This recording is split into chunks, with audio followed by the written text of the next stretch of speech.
Last week's techie tip focused on importing an existing PowerPoint presentation into Google Slides so that you didn't have to redo many of the presentations you've already created.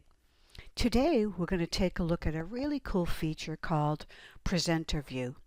So let's start by logging into Google Slides. And if you remember from last week, all I had to do was type slides.google.com, pop that in, and it would automatically take me to any slides that I had created in my Google Drive. It is important to note that you do have to be signed in to your Google account. So we're going to open up a little presentation that I did.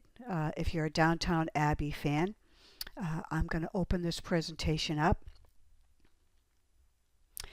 And as you can see, I have a number of slides here, about 11, and at the very end I have 3 Q&A type of slides.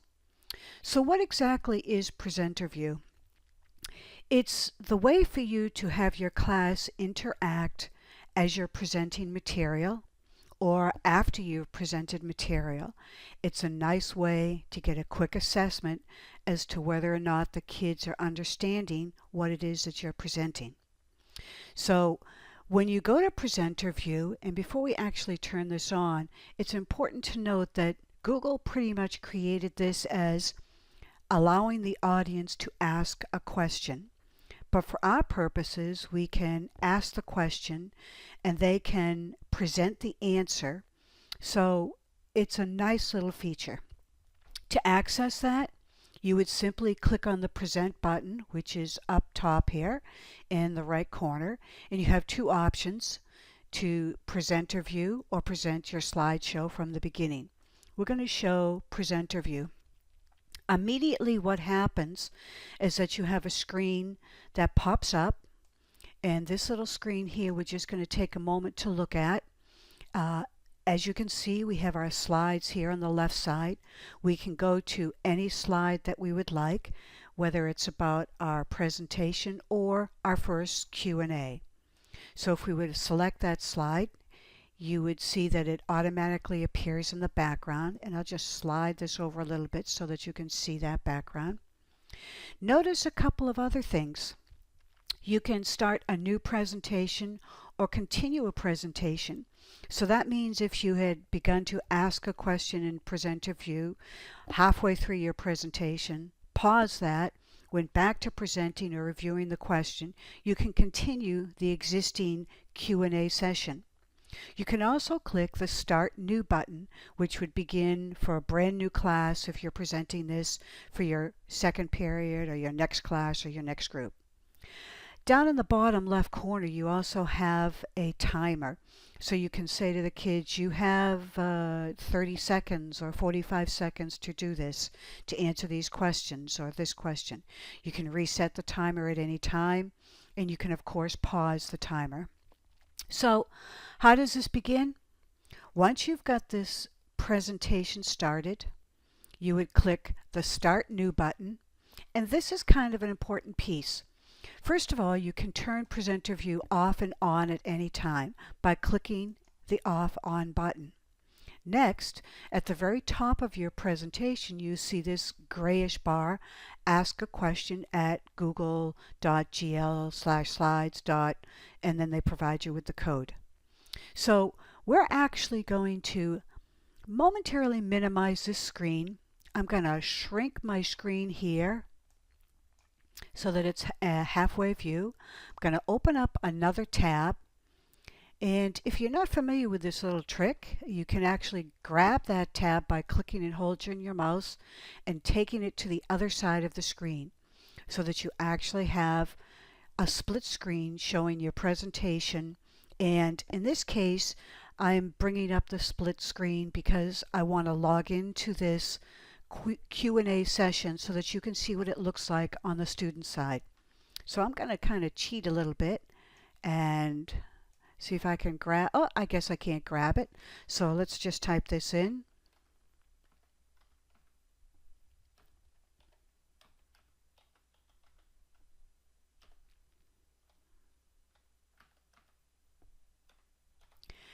and I'm going to press that enter key.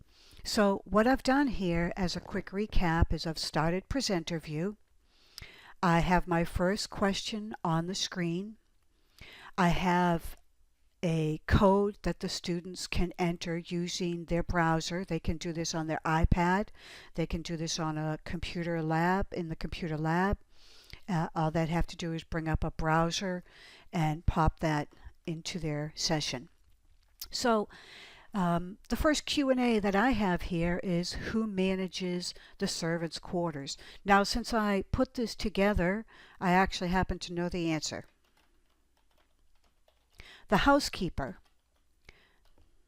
puts this session together. So if I were a student, I would answer this, and again, because I'm logged in as in my Google account, which is what you want your students to be logged in as, you simply click the submit button.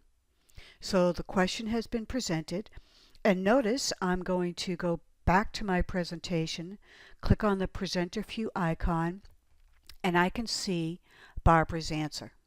So what's really nice is that I can reset this to start and go to the next question. I can also go back to general notes and instructions and click on this slide, and as you can see, I can minimize that screen and bring that up. I can also go to the housekeeper slide, and you can see there's a bit of information, so I can review this as I'm actually presenting and as I'm in presenter mode. In this case, what I'd really like to do is go back to here and bring the kids to the next question, which is Q&A number 2. I'm going to minimize my screen again, and here it is. This would be interesting, so I'm going to go back to my student screen and type in valet, submit my question, return to my presenter view, and you can see that I've answered 2 out of 2 correctly. Again, I kind of had an edge on this since I created the presentation. When I've finished with this process, and again, you certainly have between 10 and 20, 25 students responding to your questions, it gives you, the teacher, the instructor, the opportunity to get a sense of whether or not they're paying attention, they understand the material, or what it is that you may have to review. And we hope in most cases that it also allows you to move right on to the next piece of content. To get out of presenter view, you could either click the X button and click the exit out of here, and you are no longer in presenter view. So that's pretty much presenter view in a nutshell, and hopefully you'll be able to use this in your instructional process, and we'll go from there on our next lesson for Google Slides.